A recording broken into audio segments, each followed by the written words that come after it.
Hi there folks, just a short video today. Little preview of an upcoming project. I've got to talk to many people this year who visited the RAF Snaith Museum, and I've pretty much told them all the same stories, that I'm trying to, get a collection of engines that help win the war. So on an airfield this covers many vehicles, the aircraft, generators, water, there was all sorts. So that gives me plenty of scope, and I got talking to a gentleman who said he had an engine that I could have. If you remember, we've already got the Bedford QL running sweet. Put a clip in now.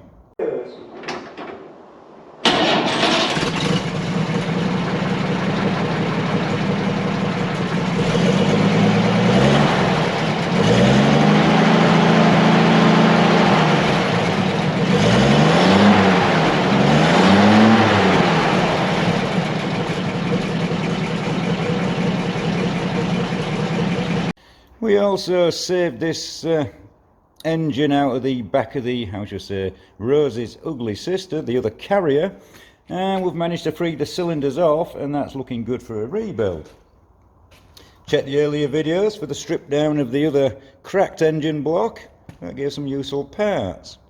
And then of course, Rosie herself, she's now running a lot happier, having had her first oil change this century, and some new plugs and a bit of love, and she seems to run sweet.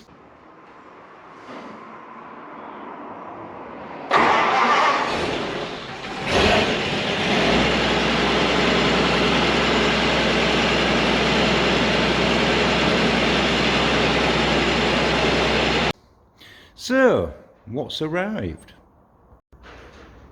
What we have here, folks, is an Austin 6-cylinder overhead valve petrol engine. Not 100% sure what it came out of. Could have been a Austin K2, not 100% sure. Now, some of the cylinders don't look that bad. However, those two centre ones do look pretty grim. So, yeah, this engine, I'm not sure if we'll get it running, I don't know. Does seem quite complete. Flywheel, rocker gear, valves, springs, manifold, cylinder head, and it also came with a gearbox, so that'll be a 4-speed gearbox, and the differential for a rear axle. Not sure about the diff, but I might use the gearbox and put it on the back of this when I decide what I'm doing with it. Yeah, the big question is, will it ever run again? Well, if you throw lots of money at it, of course it'll run again. But, you know, I'm from Yorkshire and we're not into that sort of stuff. It has been rebuilt at some point. Shame there's no date on there. Yeah. You'll have to excuse the wobbly hand, folk, I'm on the phone.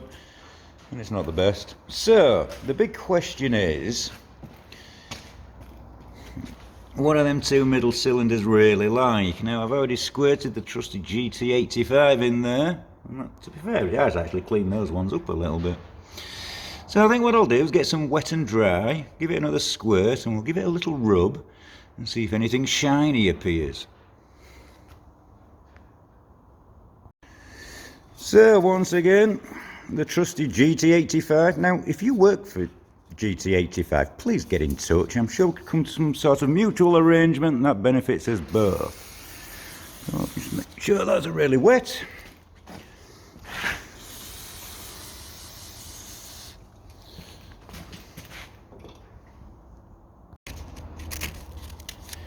Right. Let's just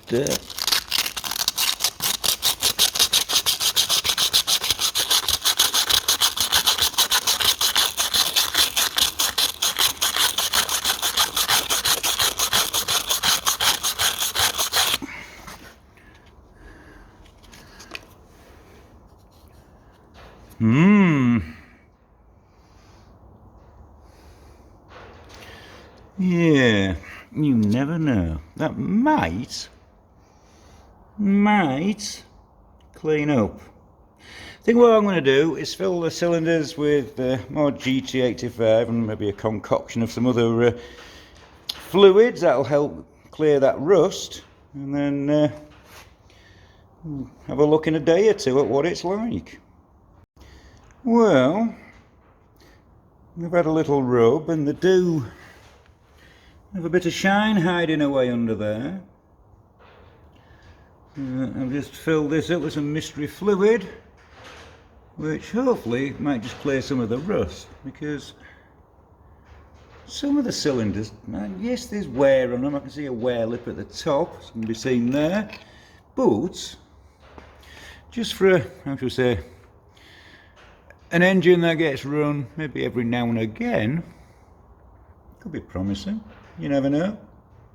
I'm guessing that's the engine number.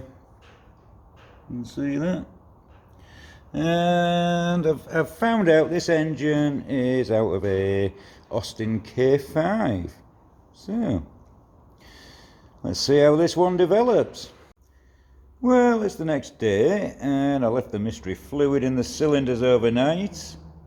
It's now the afternoon, and yeah, so I've not done anything with that one. That one's pretty much, I've not actually cleaned that cylinder at all. Now that was one of the ones that was very, very crusty, and it's not perfect at all, but it's cleaning out. And then I've just come to this one. I'm not sure what the gunge is on the piston. It's rather crispy, but when you look there, you can see the piston crown quite clearly underneath. It doesn't look that bad. So I'm going to continue cleaning these cylinders, and hopefully it might start to free off. Well, I've been continuing with these two cylinders, just trying to clear all the crap out of them, and they're far from perfect,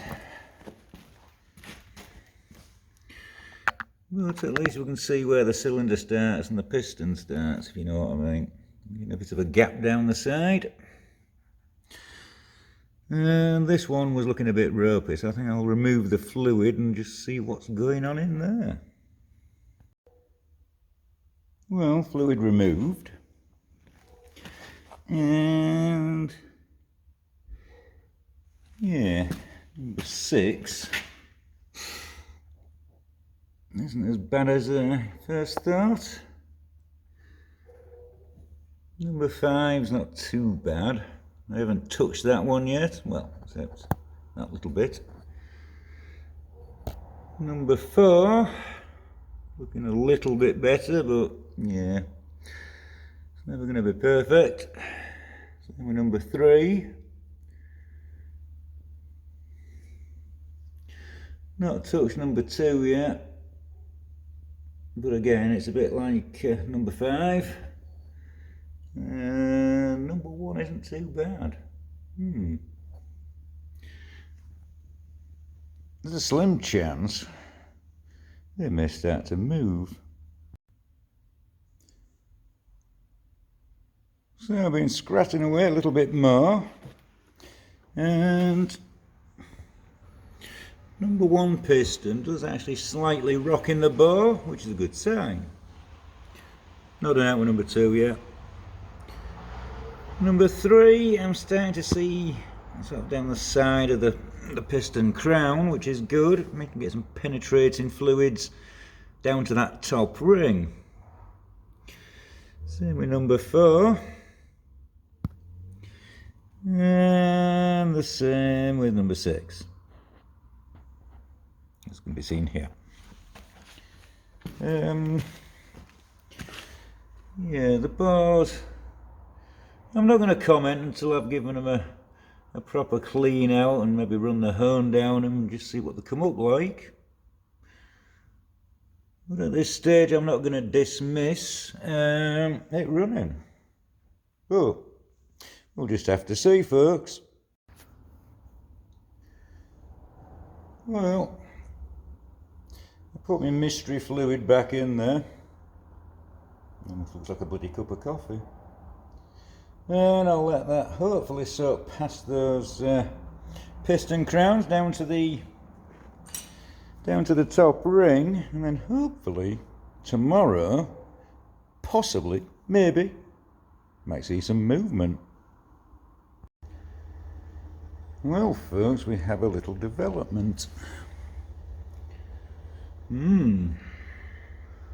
Left it with the mystery fluid in, and these 3 cylinders, numbers 3, 4 and 6.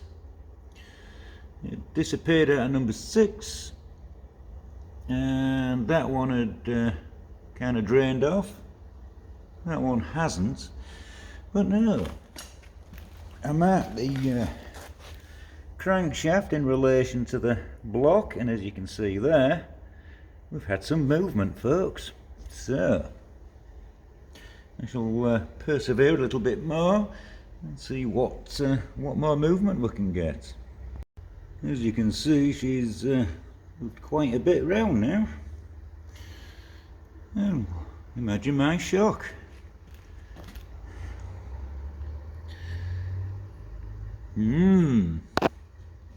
I'll give these a wipe out because there's obviously some rust there, but below it actually doesn't feel that bad. Maybe hope for this engine, you know, folks. Well, we have some good news and we have some bad news. The good news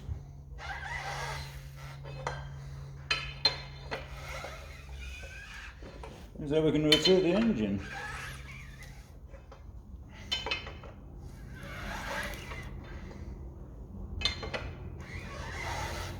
So yeah, it rotates nice and freely now.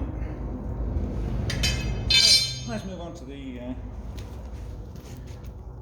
the bad news. Let me find a piece of rag.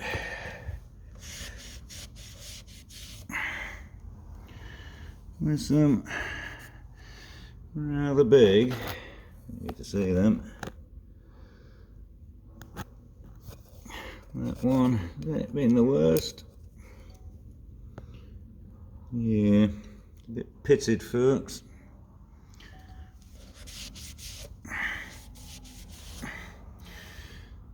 As you can see.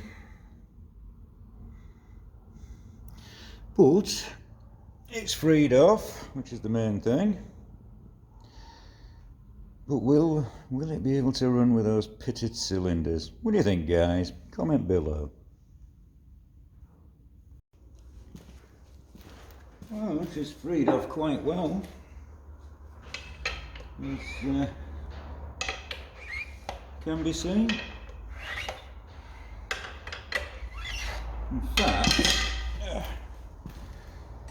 let's just try it on the front pulley.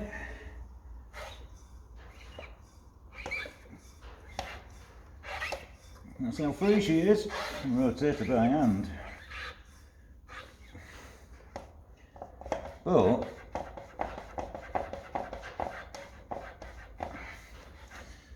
has she got other issues lurking within, folks? She does make some strange noises. Well, folks, we've got it rotating. We've established that some of the cylinder bores are not the best. She's on a standard size, so the options of reboring and things, yeah, we could go down that route. It'd have been nice if we could have just got her up and running. So yeah, she's rebuildable. She would probably run with these cylinders. So yeah, not quite sure what to do with her yet. Does she become a silent display in the museum? Does she become a running display on some dodgy cylinders, just starting her up now and again? Or do we find some money from somewhere, throw a lot of it at it and rebuild it fully? What do you think, folks? Why not comment below? So yeah, thanks for watching. If you've got any info on these engines that you'd like to share with me, please comment. Get in touch maybe via the Facebook group, Blown 8 Cylinder. If you've not seen it, please check it out.